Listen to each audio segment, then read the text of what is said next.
There's a fish. Big one? Feels like it. Tell what it is? Feels like northern.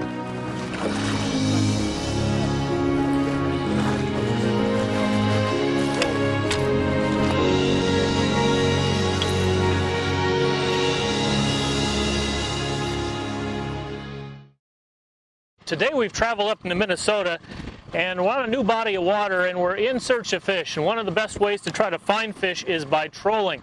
What we've done is there's a line of reeds up against the shore over here, and we've come out to where the drop-off starts into about 12 feet of water. We're looking for active fish. In this case, we're looking for northern pike, walleye, maybe even an occasional muskie or two. And we're going to use a lure that requires the fish to be somewhat aggressive. These are rattling rapalas. There's also rattle traps and Berkeley Frenzy, a lot of different lures which do the same thing, but it's a lure that has BBs inside, and you can hear that rattle.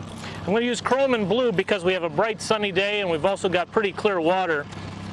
And we're just trolling along with a little 8 horsepower kicker motor. I'm going to get that lure back there quite a good distance so that it's not directly behind the boat.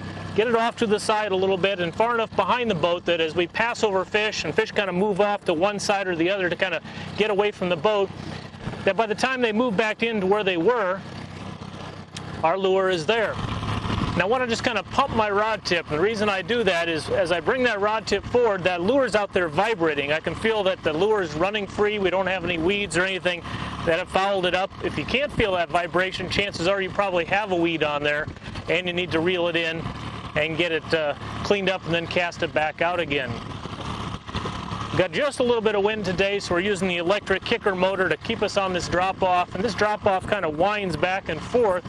As we hit those little irregularities on the drop-off, that seems to be a lot of times where those fish are holding up.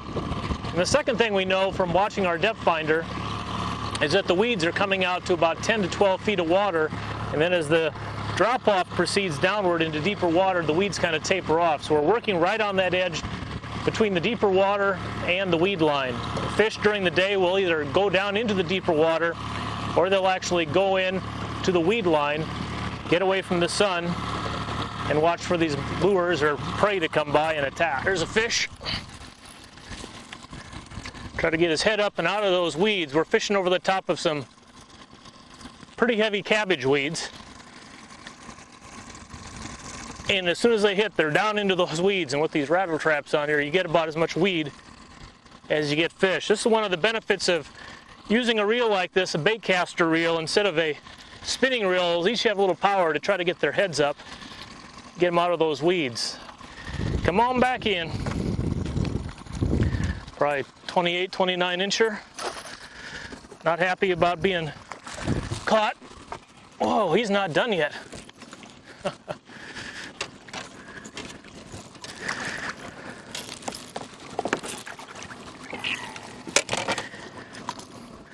Barely hooked. Nathan, did you want to kiss the fish? He has nice little teeth in there. All right, back you go. You can see on this lure how it's getting all scratched up from the teeth of those northerns. You should be using a leader. I don't, just because I think it takes a little action away, but if you don't use a leader, you're going to end up getting bit off every couple of fish. And make sure that their teeth haven't got up here, nick that line a little bit, because if they have, the next time you go to set the hook, you're just going to feel a pop and your fish is going to be gone. So check often, either use a leader or keep a close eye on that line. What's going on there, Big Nathan? I think I have a northern. A big one? Feels like it. All right, there you go. Keep that rod tip up. Good boy. Looks like it might be a little bigger one. Remember to swing him away from those motors once you get him in there. There you go. You just steer him where you want him to go. Good job. Don't let that line go slack. When you let that pole down, reel up that slack. There you go. Whoa, Nate, it's a nice big one. Woohoo! Bring him right in towards me.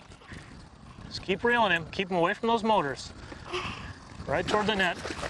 Head first toward the net. Reel him up. Keep reeling. Keep reeling. I can't. Head first. There we go. There we go. Oh! Oh, it's a heavy one, Nate. Look at that. That's big. Woo, that's a big, heavy one. That's what we've been after today. Yes. Woo! All right, we're gonna have to get the pliers to get him out of that net. Oh my. That fish is about as long as you are. It's about 32 inches long. Not too bad.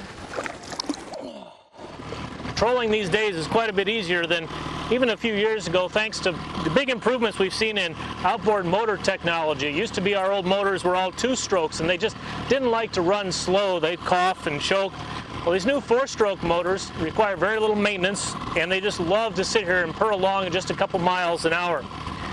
Speed control is pretty important for trolling. You may find some days where the fish want a quick presentation where you're going to have to be buzzing along at several miles an hour. Other times you're going to want a slow presentation. Oh, missed one right there. A slow presentation. So once you kind of key in on the speed where the fish are biting, then either use your depth finder or speedometer or even just a little mark kind of on your throttle handle to keep you at that same speed. Got one. You're catching all the fish up there. Yeah. I had a hit and all of a sudden you're the one catching him. Yeah.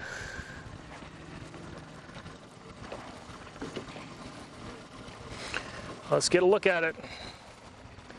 Come up yet? No, not yet.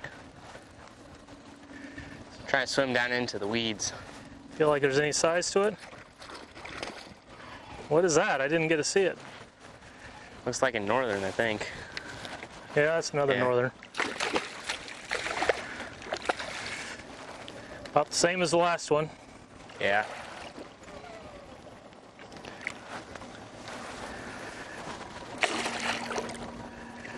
They're not the friendliest fish on the planet. No, definitely not.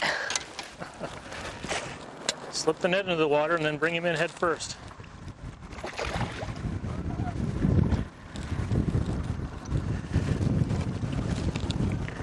There you go.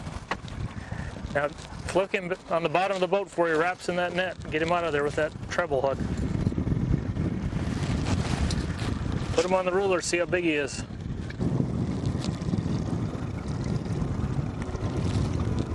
About 29? Yeah, about 28 and a half. Okay. Good fish. Yeah.